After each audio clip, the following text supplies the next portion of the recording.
awareness going forward.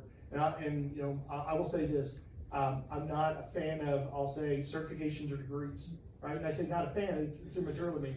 It really comes down to the individuals and the amount of technical ingenuity and awareness they have going in. I've had some of my very smartest people that ever worked for me. One of the very smartest people that ever worked for me actually was a high school dropout with a GED. And he sat right alongside some of my PhD folks and was right there with them. But because he had that technical drive of really going in and understanding everything and with the technologies and stuff like that, right? So again, with certifications, the same way. People want to go out, take the certifications and get that, not a problem. But passing a test doesn't mean you actually really know the technical depth of it. So it's really kind of a push on that and stuff. So that's kind of where I'm at.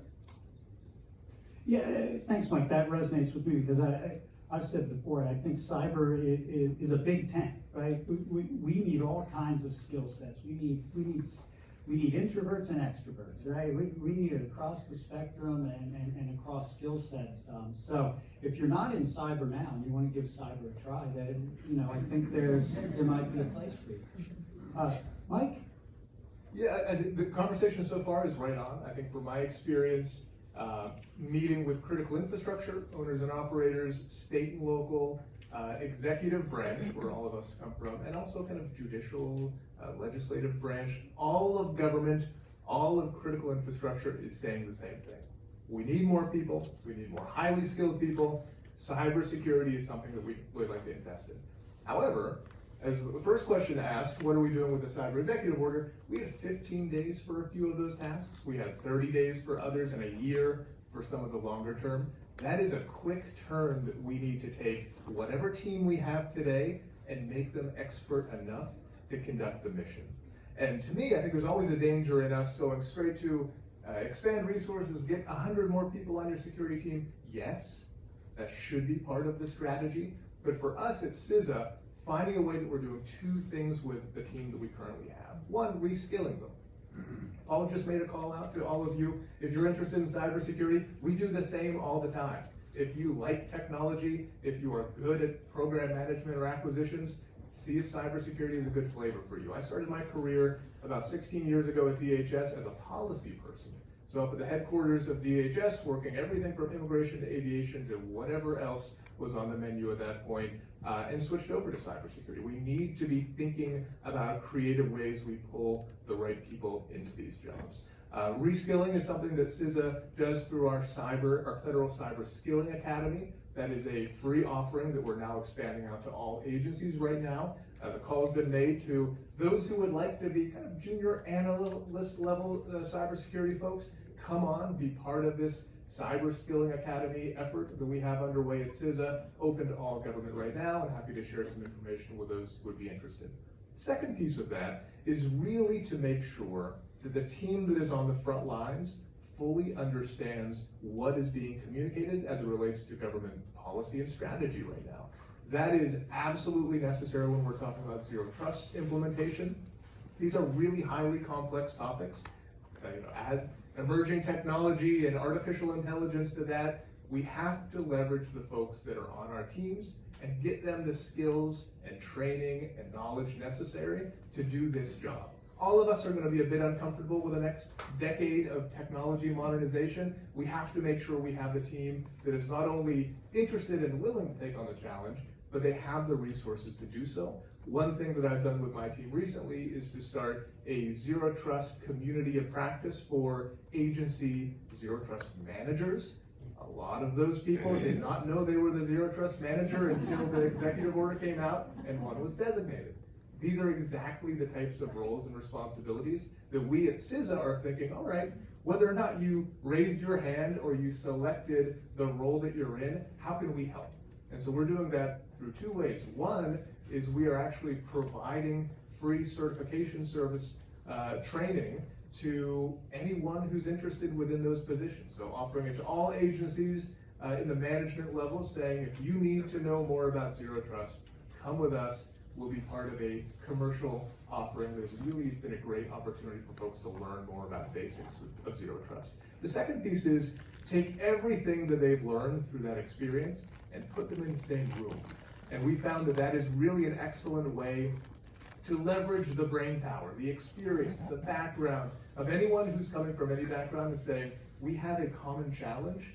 A lot of that is specified very clearly in the Cyber Executive Order, same with the National Cyber Strategy. How can we leverage the brain power that we currently have, steer them in the direction of zero trust or AI or vulnerability management to some degree? How can we do that and have them share information with each other?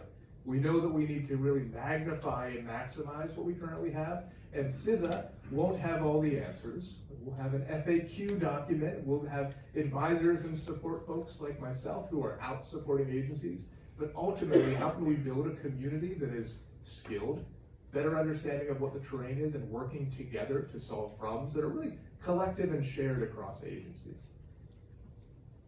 Hey, Paul, I just wanted to jump in, sorry, real quick on that.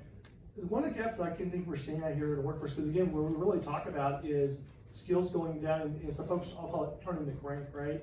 I think we've got a gap is cyber education, if you will, at our leadership levels, right? At the executive levels, folks that are leading departments and agencies and small agencies and stuff, right? Because again, as guidance is coming out from CISA, Congress, the White House, National Security Council and stuff, right? There's some gaps that we have with cybersecurity knowledge, right, at the leadership that's really gonna help us drive this in to our agencies and our departments. Right, and agency culture needs to be there too. Yep. And, you know, for better or worse, it's probably our job to make sure that we're getting that message across. Those executive orders and other things help. So I've gotten my high sign from someone up there. So this last question, we got to almost do rapid fire. All right, and I'm going to start with the futurists, because this is about the future. All right, our adversaries are going to adjust. We're going to put zero trust in place. We're going to put, you know, supply chain in place, etc. But our adversaries will adjust. Put your look into your crystal ball. Let's say it's Tech Day 2026, 2028, something like that. What do you think we'll be talking about then? I'm gonna give a shout out to Team Duffy over here, and I'm gonna say they have the regulatory oversight of the private sector so that I'm not patching what seems like every other day on my systems, and I'm getting systems when they're released from the vendors that are working appropriately as they were supposed to be designed. Wow, I didn't expect that. I was doing that. Mike, go ahead.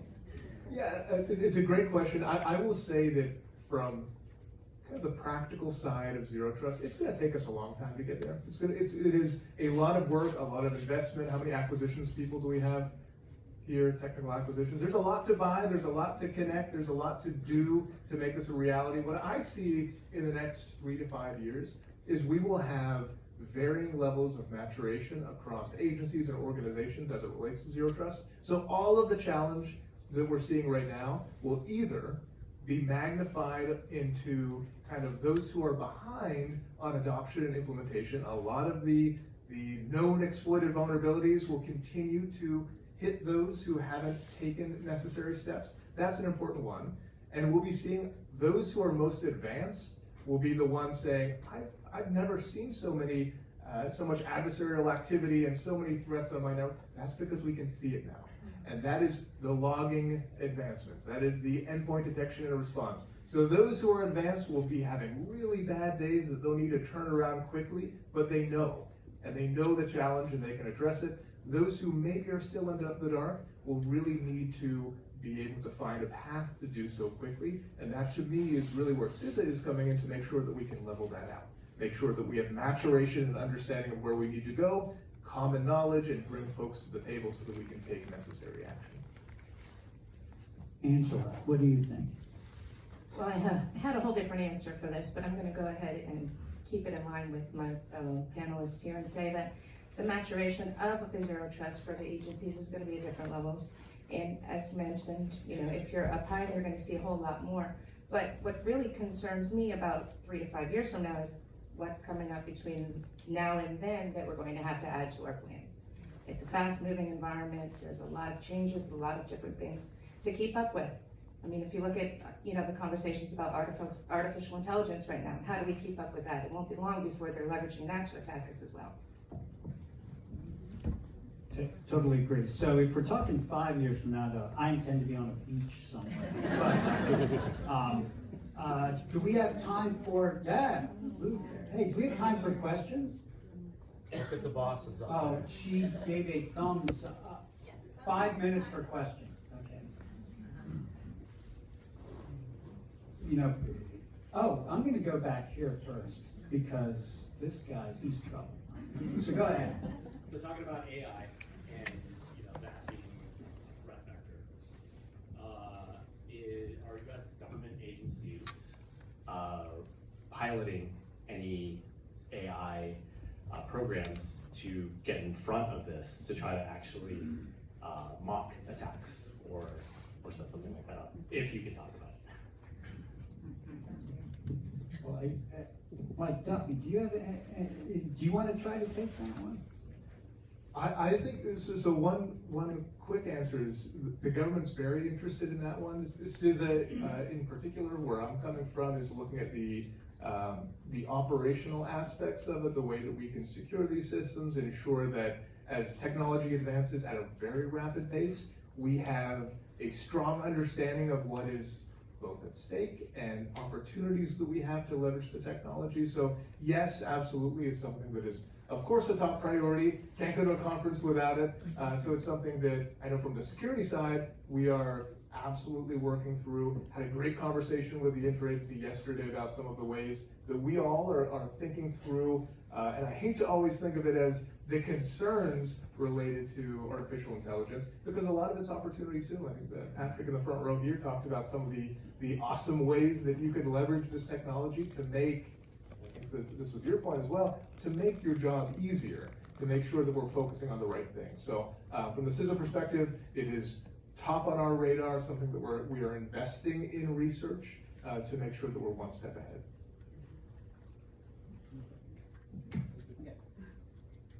Yeah, Patrick Bevel, did you wanna ask a question? Sure.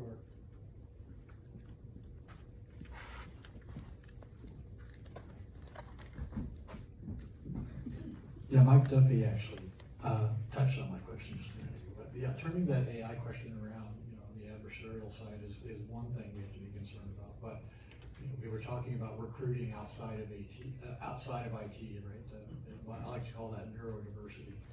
What about recruiting non-humans, right?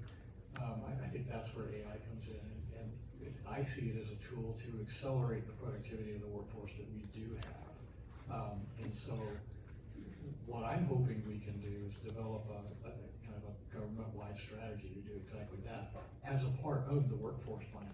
Let's include the AI in the workforce. That's the way I see it. So I'd like to hear your thoughts on that.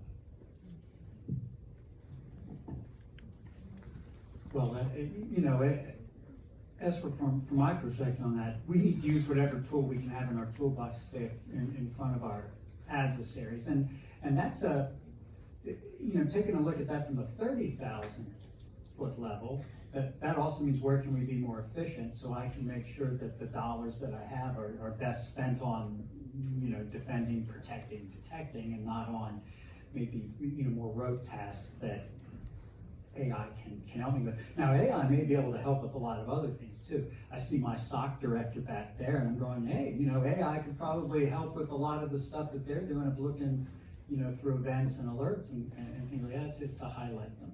But thoughts from the others? So at NASA, we've actually been using bots for a number of years on our network to do, I'll call it human work in the past, right? And believe it or not, yes, they do have PIV cards assigned to them and in the system. They have some interesting names too. But we basically are taking, from the security side, working with that organization, and we are looking at how do we take some of that bot technology, and we're looking at how we're instrumenting it into our security operations centers, because there are things that we do constantly over and over that we can hand off to a bot, if you will, to take care of it for us. The AI going forward, it's then, you know, what's these next steps that we can leverage these bots to continue on, and thinking outside of that stuff with our playbooks and stuff is where we're looking to head.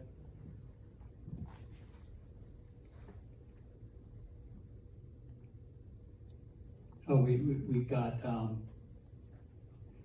that's a long walk for her, Deb, so hold on a second. She's coming.